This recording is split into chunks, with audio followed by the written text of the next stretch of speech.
Jadi luaskan bantuan ini dan permudahkan penentu kesahan. Jangan diperbayahkan dengan diminta dokumen itu dan ini, perlu dibuat pengesahan yang melalui pelbagai birokrasi. Datuk ini Petua dalam isu pengeluaran KPSP dan moratorium. Suka saya menarik perhatian kepada kisah Nabi Yusuf alaihissalam yang berdepan dengan situasi kemarau. 7 tahun kemarau dan 7 tahun waktu di mana Mesir pada masa itu mengalami pertumbuhan ekonomi yang baik. Ketika berlakunya 7 tahun kemarau, kaedah Nabi Yusuf sebagai Menteri Keuangan Mesir pada masa itu ialah meminta supaya makan apa jua yang telah pun diperuntukkan pada 7 tahun sebelumnya, illa qalilan mimma tuhsinun. Ini dalam Al-Quran sebut. Kecuali sedikit hendaklah disimpan untuk simpanan pada masa depan. Ya, kita menghadapi suasana krisis begitu teruk pada masa ini. Tetapi ini bukan masa untuk kita menghabiskan semua simpanan yang kita ada. Saya setuju dengan auto moratorium pada semua seperti sebelum ini untuk meningkatkan pendapatan boleh guna. Tetapi kerajaan perlu pertimbangkan bantuan kepada bank bagi mengimbangi perniagaan melalui geran-geran pembiayaan yang lebih banyak dan besar. Institusi bank di Malaysia sedikit berbeza strukturnya. Kita bukan seperti Amerika dan negara kapitalis mutlak yang menswastakan bank kepada individu kaya. Kebanyakan pemilik bank di Malaysia adalah institusi rakyat. Kerugian akan menjejaskan dividen kepada rakyat dalam bentuk pelaburan dan menjejaskan GDP. Soalnya jika kerajaan ingin memberikan grant, dari mana pula kerajaan mendapatkan sumbernya? Oleh itu, saya menyokong penuh bantuan pembayaran bersasar yang dilaksanakan mulai 1 Oktober yang lepas, di mana program ini adalah lanjutan daripada moratorium pinjaman secara automatik yang telah dilaksanakan sejak April hingga September. Bantuan bersasar ini adalah lebih menepati keadaan dan keperluan rakyat di samping mengekalkan kestabilan sektor keuangan di Malaysia. Sungguh pun ramai berharap moratorium automatik dilaksanakan. Semula, kita harus mengambil kira apa berlaku dalam industri keuangan, itu kerugian modifikasi bersih, net modification loss, yang diumumkan berkadaran dari 1 juta ringgit Malaysia sehingga 498 juta ringgit Malaysia untuk 8 buah bank. Maybank, Public Bank, CIMB, HB Bank, Hong Leong, Alliance Bank dan Afim Bank berhak. Sekiranya kita berikan moratorium secara automatik, kita tidak akan dapat melihat keberkesanan bantuan pada golongan sasar yang sepatutnya, lalu menyebabkan ketirisan bantuan dan pembaziran sumber yang ada. Saya menyokong supaya bantuan moratorium ini ialah secara bersasar tetapi mudahkan dari sudut penentu kesahan terhadap golongan yang memerlukan. Jangan dipayahkan birokrasinya. Jangan dipayahkan soal penentu kesahan. Walaupun kita yakin ramai perlukan moratorium, tetapi saya yakin bahawa ada lagi yang tidak memerlukan moratorium pun kerana data yang ada pada kerajaan ada juga yang menolak moratorium ini kerana hujah mereka perlu tetap membayar pinjaman kepada bank. Jadi luaskan bantuan ini dan permudahkan penentu kesahan. Jangan diperbayahkan dengan diminta dokumen itu dan ini, perlu dibuat pengesahan yang melalui pelbagai birokrasi. Ini pendirian kami, ini pendirian saya yang berdiri di sini untuk menyatakan tentang isu moratorium. Begitu juga dalam KPSP, dan saya menonton wawancara bersama Yang Perdana Menteri dalam sesi temu buah dalam program televisyen Astro Awani beberapa malam yang lepas. Kata Yang Perdana Menteri, kalau apa yang saya faham, bahawa kalau dilaksanakan moratorium ini adalah beban yang akan terbeban kepada pihak bank dan bukannya kepada pihak kerajaan. Artinya moratorium ini boleh dilaksanakan. Cumanya saya cadangkan ia bersasar kepada golongan yang benar-benar memerlukan berdasarkan spesifikasi atau ciri-ciri yang tertentu.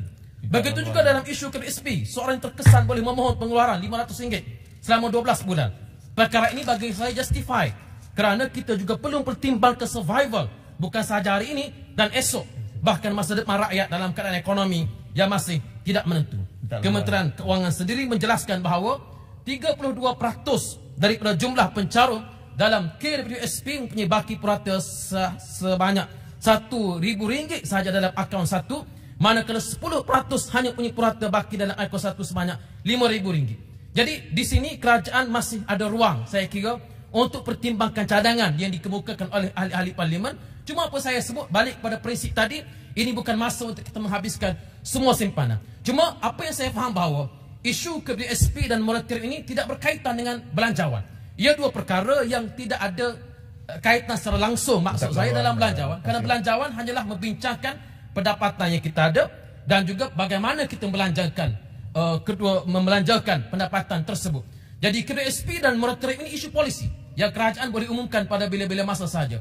Mungkin saya sedikit berbeza dengan ahli-ahli parlimen yang lain yang lebih senior, tetapi pada saya meletakkan syarat sokongan untuk belanjawan ini dengan supaya kerajaan mengumumkan polisi segera dalam isu kedisiplinan EPF dan moratorium ini, saya kira adalah merupakan satu syarat yang agak janggal, kerana syarat ini ia tidak ada kaitan dengan belanjawan pun. Tapi saya minta kerajaan membuat pertimbangan, kerana saya bimbang takut nanti syarat ini menjadi seperti mana syarat Puteri Gunung Ledang kepada Sultan Melaka ketika Sultan Melaka meminangnya, diminta dibuat jambatan daripada istana ke Gunung Ledang, 7 mangkuk darah nyamuk, 7 sekian-sekian. Tetapi syarat itu bukan dengan tujuan untuk pinangan itu diterima, tapi signal bahawa pinangan itu ditolak.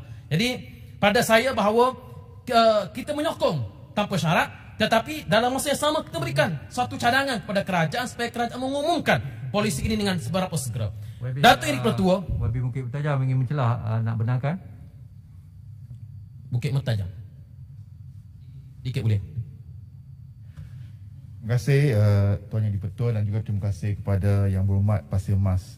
Saja nak bercakap tentang moratorium itu. Saya rasa Pasir Mas mungkin ada niat yang baik untuk mempertahankan bank-bank, tetapi tahukah Pasir Mas bahawa keuntungan selepas cukai bank-bank di Malaysia pada tahun 2019 adalah 32 bilion ringgit, sedangkan moratorium 6 bulan bermula 1 April tahun ini hanya melibatkan 6.4 bilion ringgit. Jadi untuk saya, sebenarnya saya rasa janggal nak kata ini, tetapi saya sokong apa yang Pekan katakan, iaitu lanjutkan moratorium secara automatik kepada semua, mungkin kecuali T20. Itu saja. Ya, saya suka sebenarnya saya sependapat dengan Bukit Mertajam tadi. Bagi saya ialah institusi perbankan masih lagi mampu, sebagaimana wawancara yang berhormat Perdana Menteri. Cuma poin saya ialah hendaklah bersasar. Dan Bukit Mertajam sendiri pun menyatakan kecuali T20. Itu maksud bersasar, iaitu ada pengecualian, bukan secara automatik. Jadi apabila kita buat secara automatik, akan ada golongan yang tidak perlukan moratorium pun, tetapi mereka diberikan moratorium secara automatik. Di sinilah berlakunya sedikit ketidakadilan. Kerajaan juga harus cakna bahawa sebenarnya dari satu sudut norma baharu ini memberi kesan besar kepada mahasiswa yang tinggal di rumah masing-masing. Pembelajaran dalam talian yang mengambil masa 2 hingga 3 jam sudah cukup untuk menghabiskan 1 GB data yang dilanggang oleh mahasiswa. Apatah lagi mahasiswa punya 3 hingga 5 subjek satu semester dengan bilangan jam pembelajaran online selama mungkin anggaran 15 jam pembelajaran dalam seminggu. RM50 Malaysia ini tidak mencukupi untuk semua pembelajaran dalam talian dan kerja assignment ataupun tugasan pelajar. Datuk Erik Pertua, e-wallet kredit kerajaan telah memperuntukkan RM50 Malaysia secara one-off kepada seluruh belia di peringkat 18 tahun hingga 20 tahun dengan anggaran peruntukan RM75 juta Malaysia. Namun begitu adalah lebih baik seandainya hak umur e-wallet kredit itu dinaikkan kepada umur lebih tinggi supaya lebih ramai golongan belia dapat mengambil manfaat.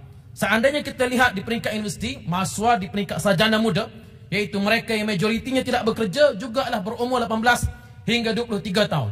Ini boleh menjadi suatu tambahan kepada bantuan kepada orang bujang yang telah pun diperuntukkan oleh Berhormat Menteri Keuangan dalam ucapannya.